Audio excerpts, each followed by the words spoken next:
మీనరాశి వారికి అనుకోని నూతన అవకాశాలను సద్వినియోగపరుచుకోగలుగుతారు. కాలక్రమేణా కొన్ని నూతన మార్పులు, అవకాశాలను అందుకోగలుగుతారు. ప్రయత్నపూర్వకంగా మీరు చేసిన ప్రతి ప్రయత్నంలోనూ మంచి పురోగతి అనేది ఏర్పడుతుంది. ఎక్కడైతే మీరు వెనుదిరిగి వచ్చేసారో అక్కడ మాత్రమే సమస్యలనేవి అలానే ఉంటాయి. అక్కడి నుంచి మళ్ళీ సమస్యలు మొదలవుతాయి. కానీ కష్టపడి పూర్తి చేశాము, ప్రాజెక్ట్ కంప్లీట్ చేశాము అని మీరెక్కడైతే ఆపేశారో అక్కడి నుంచి గుడ్‌విల్ మొదలవుతుంది. అక్కడి నుంచి మంచి అవకాశాలు రావటం అనేది మొదలవుతాయి. ఈ విషయాన్ని గ్రహించి మెలగండి. గొడవలు మొదలవుతాయి, మంచి విషయాలు మొదలవుతాయి.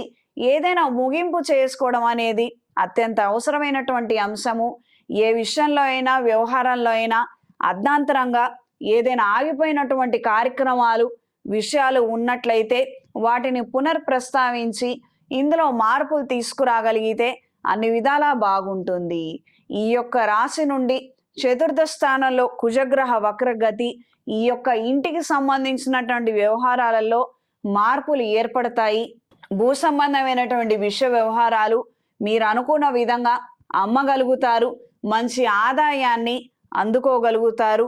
రుణాలని తీర్చే ప్రయత్నాలు మాత్రం అంతంత మాత్రంగానే ఉంటాయి.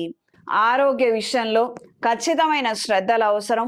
ఈఎన్టీకి సంబంధించిన ఇష్యూస్తో ఇబ్బంది పడే అవకాశం ఉంది. ఈ మీనరాశి వారు అవకాశం ఉన్నవాళ్ళు ఏదైనా శైవ క్షేత్రంలో రేపు మహాశివరాత్రి పర్వదినం నాడు అమృత పాశుపత హోమాన్ని జరిపించండి. కార్యానుకూలత ఏర్పడుతుంది. ఎన్నో రోజులుగా సతమతమవుతూ ఇబ్బంది పెడుతున్న సమస్యల నుండి బయట పడగలుగుతారు.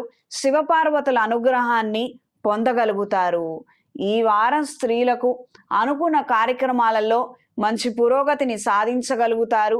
శుభకార్యాలకు సంబంధించినటువంటి ముఖ్యమైనటువంటి విషయాలలో పురోగతి ఏర్పడుతుంది.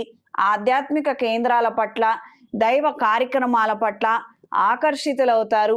వ్యక్తిగత అభివృద్ధితో పాటు కుటుంబ పురోగతి కోసం కొన్ని నోములను మొదలు పెట్టాలన్న ఆలోచనలు శ్రేయస్కరంగా మారతాయి.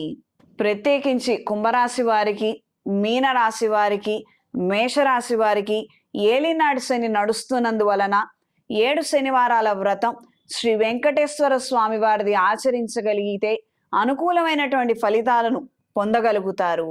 దూర ప్రాంత ప్రయాణాలు అనుకూలంగా ఉంటాయి.